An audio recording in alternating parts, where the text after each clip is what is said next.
NDA पूरा कार्यकाल भी करेगी और अगला कार्यकाल भी करेगी, आप उस पर चिंता ना करें। दिक्कत यह है कि जिन लोगों को तकलीफ है वो तो हमेशा इस तरीके की बातचीत करते रहेंगे। हमारी सरकार मजबूत है और यह 5 साल भी और इसके अगले 5 साल भी पूरे अच्छे। एनडीए सरकारेर 11 বছর পূর্তির দিনেই নতুন করে ক্ষমতায় ফেরার আশ্বাস দিলেন বিজেপি সভাপতি। 2024 সালের 9 জুলাই প্রধানমন্ত্রী হিসাবে তৃতীয়বার শপথ নেন নরেন্দ্র মোদী। তৃতীয় মোদী সরকারের প্রথম বর্ষপূর্তি উপলক্ষে উদযাপন চলছে সারা দেশেই। বিজেপির সভাপতি ইউপিএ সরকারের সঙ্গে এনডিএ সরকারের তুলনা টেনে অভিযোগ করেছেন ইউপিএ সরকারের আমলে তুষ্টিকরণের রাজনীতি হয়েছে, মোদী সেখানে দেশের উন্নয়ন করেছেন। प्रधानमंत्री मोदी जी के आने के बाद जब मैं कहता हूं कि ही change the political culture of the country, तो politics of performance, responsive government, responsible government, एक जिम्मेवार सरकार, एक जवाबदेह सरकार, और इसके साथ साथ हम ये कहेंगे कि पॉलिटिक्स ऑफ रिपोर्ट कार्ड, यानी हम अकाउंटेबल गवर्नमेंट, जो हम काम कर रहे हैं उसको हम जनता के सामने अकाउंट करते हुए चीज़ों को रखें। ये नई संस्कृति पैदा हुई और इसलिए मैं बड़े गर्व के साथ ये कह सकता हूँ कि पिछले 11 साल में मोदी जी के नेतृत्व में चलने वाली सरकार ने भारत की राजनीति की संस्कृति को बदलकर न्यू नॉर्मल, न्यू ऑर्डर को स्थापित किया है। आरजेडी सांसद मनोज झा प्रश्न तुलेছেন प्रति বছর 2 কোটি বেকারের কর্মসংস্থানের প্রতিশ্রুতি কোথায় গেল।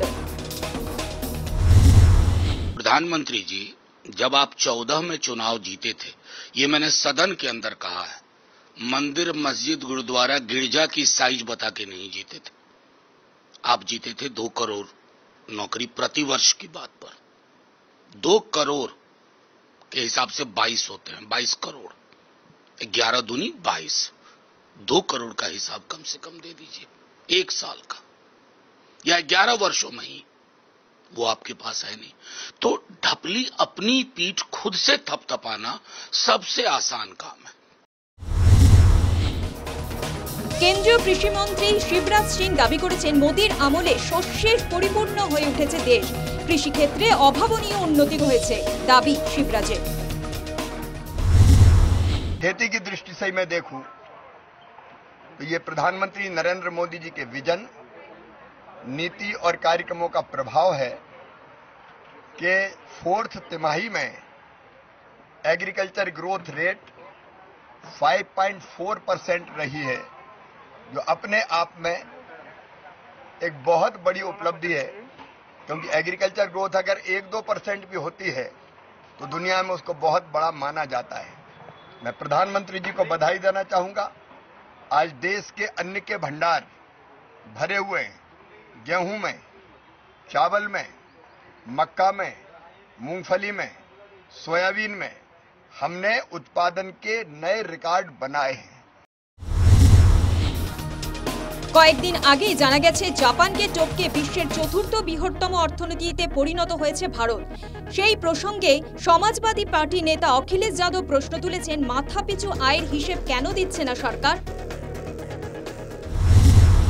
आरक्षण डिलिमिटेशन के बाद, जनगणना के बाद मिलेगा, और सबसे बड़ी उपलब्धि अगर बतानी है तो सरकार पर कैपिटा इनकम बताए कि अगर हमारी अर्थव्यवस्था दुनिया में यहाँ पहुँच गई है और लगातार अर्थव्यवस्था बढ़ती जा रही है, तो हमारे आम लोगों की प्रति व्यक्ति आय क्या है, पर कैपिटा इनकम क्या है। अगर सरकार पर कैपिटा इनकम नहीं बता सकती है तो इसका मतलब ये लोग आंकड़ों से धोखा दे रहे हैं।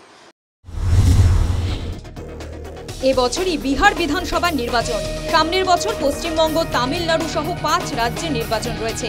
এই পরিপ্রেক্ষিতে পেহেলগাঁও হামলা, অপারেশন সিন্দুর পর্ব পার করে আবারও দাবি পাল্টা দাবি নিয়ে সরগরম হয়ে উঠেছে রাজ্য রাজনীতি। News time.